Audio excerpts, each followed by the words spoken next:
ជំរាបសួរពុកម៉ែបងប្អូនទាំងអស់គ្នាបាទជាទីគោរពនិងជាទីរាប់អានគុណខ្មែរនឹងទៅលេងទឹកដីនៃប្រទេសបារាំងដោយ KSF នឹងនាំយកគុណខ្មែរបាទទៅទីនោះដែលមានការឧបត្ថម្ភពី Boostrong Idol Freshy និង Gensberg អញ្ចឹងគុណខ្មែរទៅលេងនោះច្រើនគូណាស់ពុកម៉ែបងប្អូនថ្ងៃ20ខែមិថុនា2026នៅទីក្រុងលីយ៉ុងខ្ញុំលើកយកមកគូសិនលនបញ្ញារបស់កម្ពុជានាគចម្បាំងខេត្តព្រៃវែងត្រូវប៉ះជាមួយនឹងកីឡាករ Daddy Nijiba នៅក្នុងប្រភេទទម្ងន់68គីឡូក្រាមបើតាមព័ត៌មានគឺលនបញ្ញាត្រូវដាក់ខ្សែក្រវ៉ាត់របស់ខ្លួនឲ្យកីឡាករសញ្ជាតិបារាំងរូបនេះធ្វើការដណ្ដើមកីឡាករសញ្ជាតិបារាំងនេះគឺជាម្ចាស់ជើងឯកច្រើនសម័យបាទរបស់បារាំងបាទកីឡាករ Daddy បាទគឺជាម្ចាស់ជើងឯកច្រើនសម័យរបស់បារាំងហើយអ្វីដែលខ្ញុំដឹងគឺ professional នៃការប្រកួតរបស់គេគឺល្អណាស់បាទសម្រាប់កីឡាកររូបនេះកាយសម្បទាបាទកម្ពស់កម្ពស់ស្នៀតគុណមកឆ្ងាញ់មិនក្រោមលនបញ្ញាចឹងទេអញ្ចឹងគឺអាចនិយាយបានថាការប្រកួតនេះគឺតានតឹងល្អមើលពុកម៉ែបងប្អូនបាទការប្រកួតកងតដំតសងគ្នាគឺល្អមើលអញ្ចឹងអ្វីដែលខ្ញុំចង់និយាយសម្រាប់វីដេអូនេះឃើញថាគុណខ្មែរយើងទៅប្រទេសបារាំងម្ដងគឺទទួលបានការសាទរច្រើនណាពុកម៉ែបងប្អូននេះខ្ញុំនិយាយការពិតតែម្ដងបាទខ្ញុំនិយាយការពិតអញ្ចឹង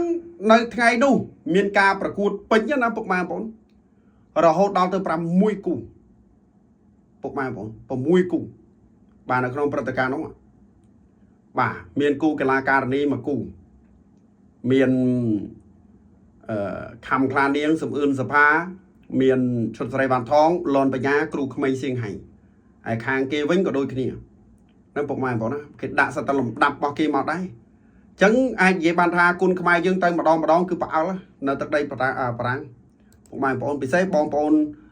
នៅបារាំងនោះគឺចូលរួមគាំទ្រច្រើនមែនតើបាទចូលរួមគាំទ្រច្រើនមែនតើអញ្ចឹងខ្ញុំសប្បាយចិត្តពេលដែលគុណខ្មែររបស់យើងចេញទៅផ្សព្វផ្សាយតាមបណ្ដាប្រទេសមិនថាក្រុមហ៊ុនណាអ្នក sponsor ទេ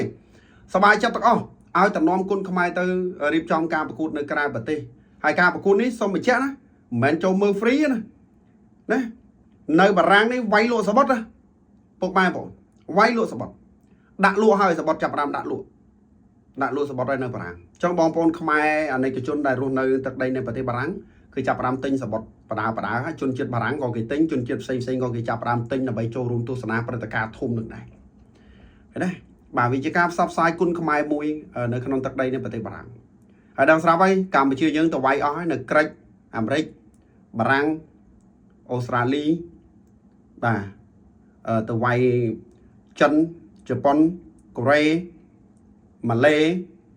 បាទឡាវវៀតណាមអូបាទចេញវាយច្រើនមែនទេណាចេញវាយច្រើនមែនទេអញ្ចឹងពុកម៉ែបងប្អូនសូមបញ្ជាក់លនបញ្ញាត្រូវជួបនឹងរបស់ពិតម្ចាស់ជើងឯកបាទប្រចាំប្រទេសបារាំងច្រើនសម័យនឹងជាម្ចាស់ខ្សែក្រវ៉ាត់ WBC ពិភពលោកតែម្ដងពុកម៉ែបងប្អូនណានៅថ្ងៃទី20លើកទឹកចិត្តដល់លនបញ្ញាម្នាក់មួយផងយល់ឃើញបែបណាដែរសម្រាប់ការប្រកួតនៅក្នុងព្រឹត្តិការណ៍នោះជាចុងក្រោយសូមជម្រាបលា